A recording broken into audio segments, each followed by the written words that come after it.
मेरे किसी भी आदमी के किसी काम के लिए भी मैंने उसको निराश नहीं किया। उनका कहीं भी पसीना गिरेगा तो बबलू चौधरी का खून गिरेगा। जिनों में लोग कुछ ऐसा कर रहे हैं जिसकी गूंज अफ्रीका तक जा रही है।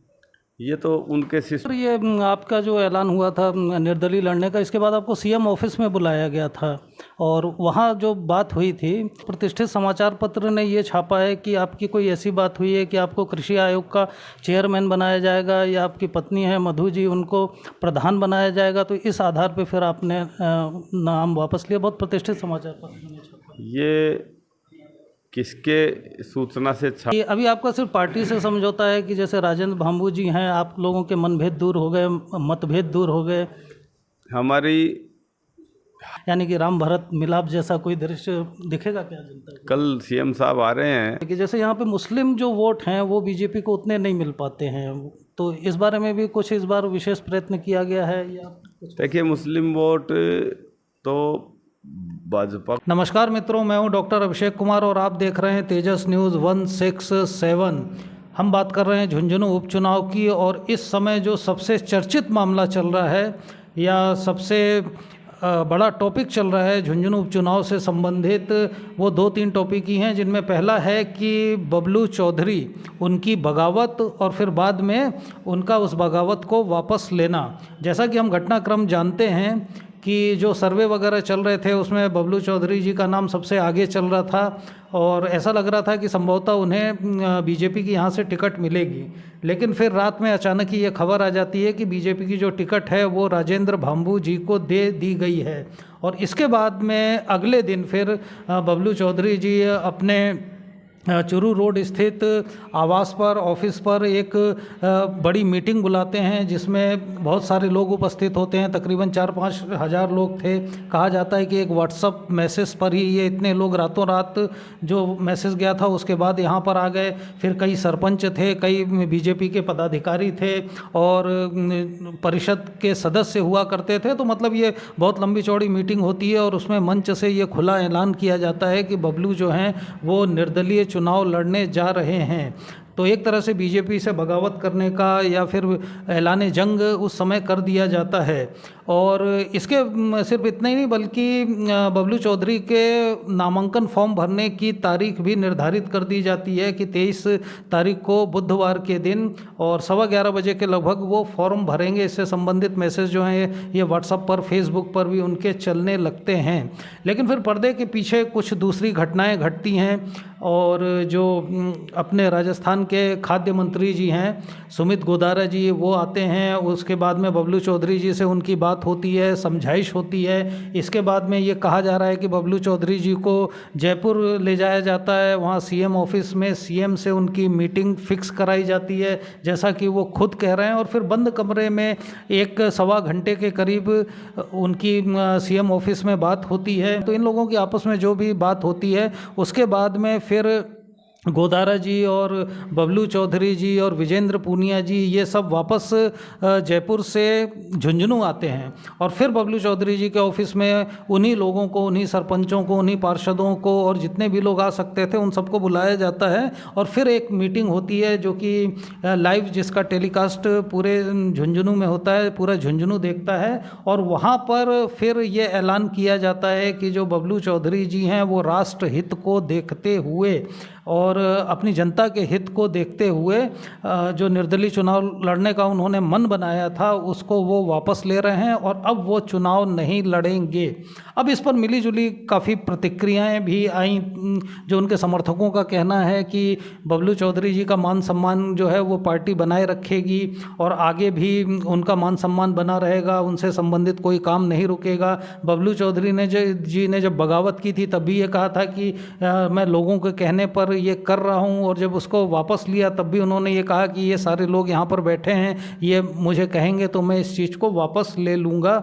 और मुख्य रूप से बबलू चौधरी जी ने ये बताया कि जनता के हित को देखते हुए या जैसे अभी सरपंचों के चुनाव आने वाले हैं इनको देखते हुए या लोगों के काम न रुकें इसको देखते हुए और पार्टी हाईकमान से जो बात हुई है या नरेंद्र मोदी जी के नेतृत्व में जिस प्रकार देश आगे बढ़ रहा है उसको देखते हुए वो अपनी ये बगावत जो है ये वापस ले रहे हैं।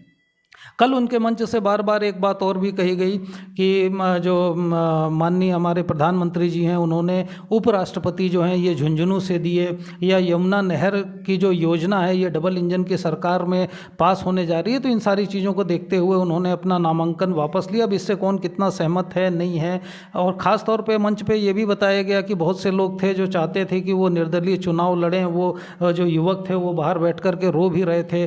उनके चुनाव न लड़ने से उनके समर्थकों में भी एक वर्ग है जिसको काफ़ी मानसिक आघात लगा, या उनका इस तरह से यू टर्न लेना उन लोगों को अच्छा नहीं लगा। लेकिन बहरहाल जो भी घटनाक्रम घटा हो, अब आज की स्थिति यह है कि बबलू चौधरी जी जो हैं वो चुनाव नहीं लड़ रहे हैं।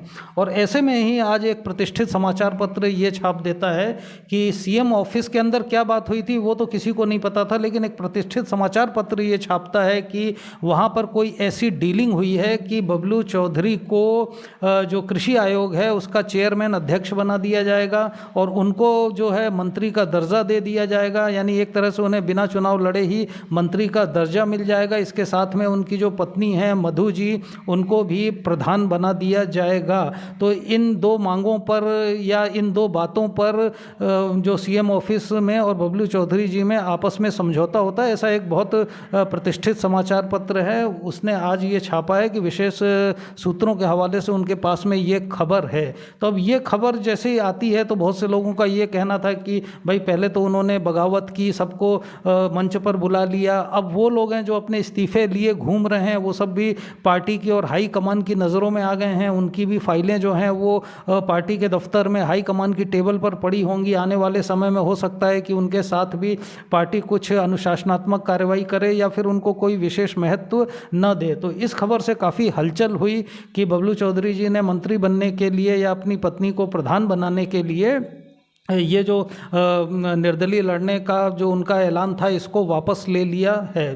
तो इस मुद्दे पर विशेषकर बात करने के लिए कि जो समाचार पत्र में आया है वो सही है या नहीं, या वो मतलब चेयरमैन बनने के बदले या मंत्री बनने के बदले उनका ऐसा कोई समझौता हुआ है या नहीं, आज हम यहाँ पर आए हुए हैं चुरू रोड पर स्थित बबलू चौधरी जी के पास में। और उनकी और जो तेजस न्यूज़ की बात हुई जिसमें इन मुद्दों पर हमने बात की, और इसके साथ में मुसलमानों का समर्थन बीजेपी को लगातार कई सालों से नहीं मिल रहा है। तो मुस्लिम भाइयों का, जैसा कि हम जानते हैं कि यहाँ पर तकरीबन 70,000 वोट हैं जो कि बंडल वोट हैं, ये पूरे के पूरे कांग्रेस को जाते हैं। तो मुस्लिम भाइयों को यहाँ पर किंग मेकर कहा जाता है। तो उनके समर्थन के बिना बीजेपी कैसे इस चुनाव को निकालेगी, और या फिर ओला परिवार है क्या उसके विजय रथ को रोका जा सकेगा। तो इन सारे मुद्दों पर आज बबलू चौधरी जी से जो बात हुई, आइए हम सुनते हैं कि उन्होंने इन मुद्दों पर क्या कहा।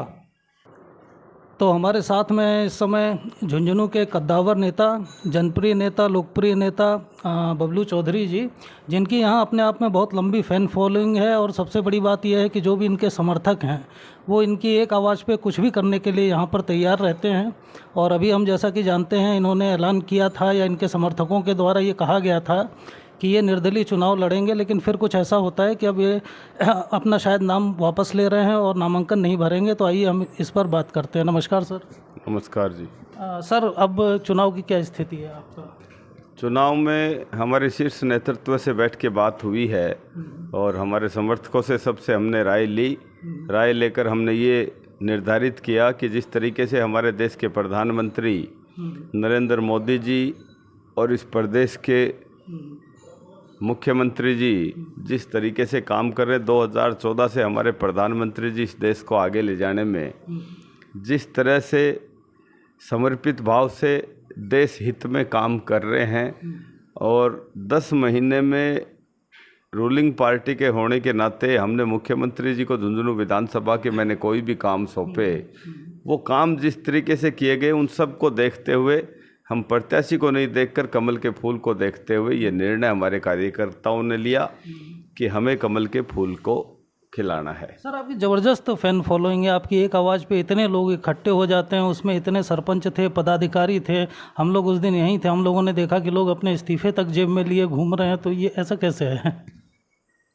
जो सत्ता में रहता है, जिसका रूलिंग पार्टी का होता है, वो पार्टी की सत्ता आने के बाद में लोगों के कामों से आगे भगने लग जाता है।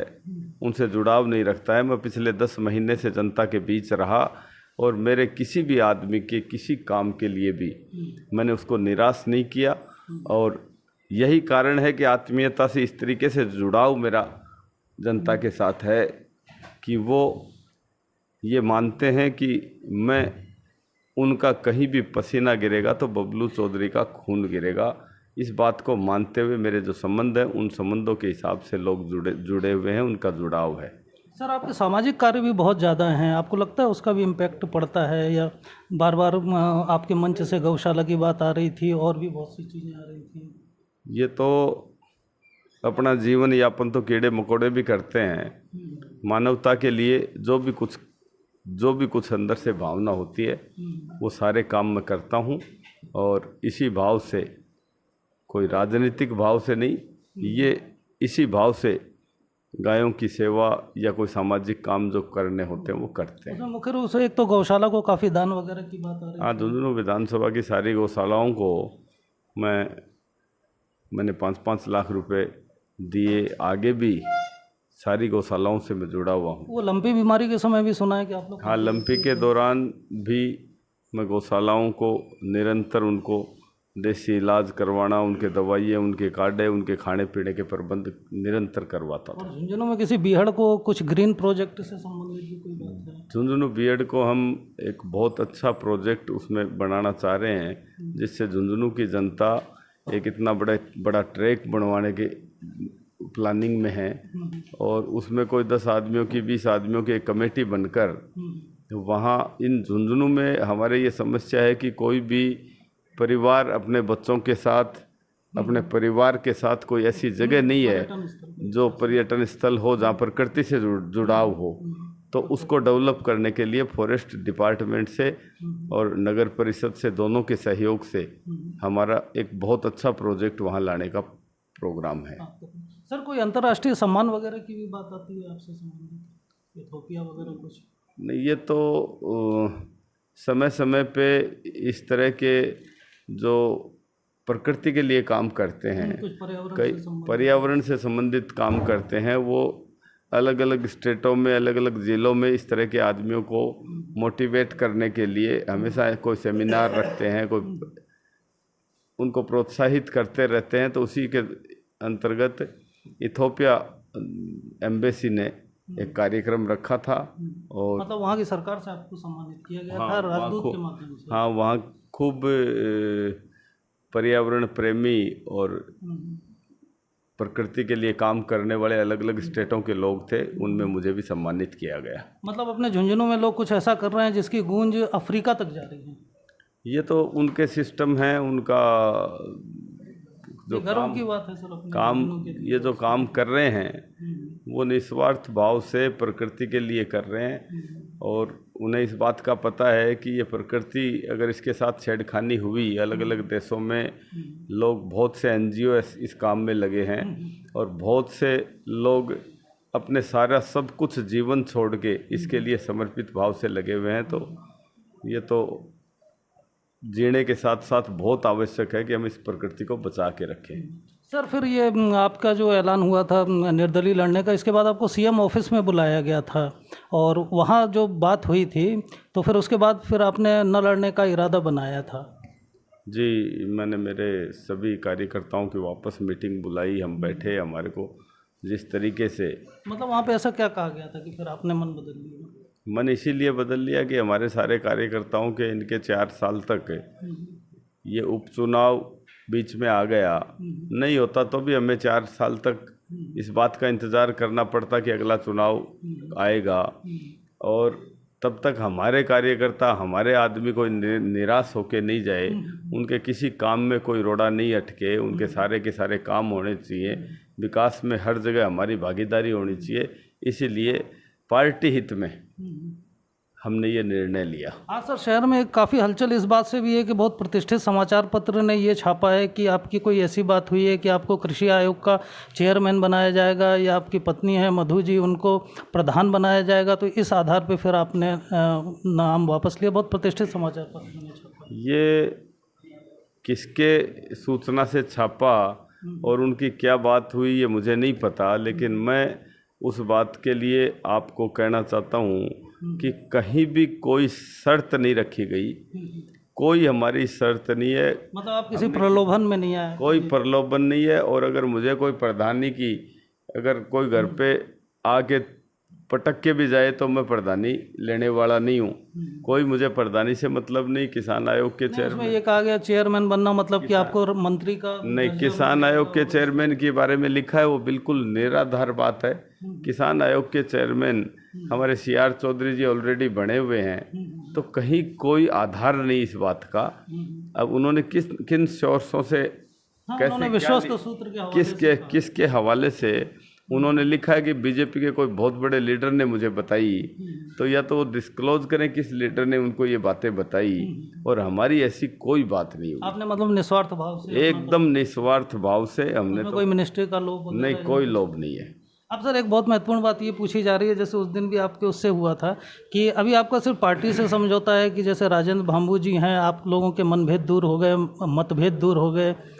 हमारी हर मीटिंग में हर जगह एक ही बात सिखाई जाती है कि हमारे लिए कमल का फूल प्रत्याशी है, और मैं राष्ट्र हित में, देश हित में जिस तरीके से मोदी जी और हमारे मुख्यमंत्री जी काम कर रहे हैं, हमारे देश के प्रधानमंत्री जी ने भारत जैसे देश के लिए पूरी दुनिया के सामने ये बात कह दी कि 2047 में इस देश को विकसित देश बनाएंगे। इस बात को लेकर हमारा भी ये फर्ज बनता है कि जो आदमी इतनी बड़ी बात, ये कल्पना भी कोई हिंदुस्तान के किसी राजनीतिक पार्टी की कल्पना नहीं हो सकती है, तो इतनी बड़ी बात उन्होंने ये एक समय निर्धारित कर दिया कि इस समय तक मैं इस देश को विकसित देश बना दूंगा।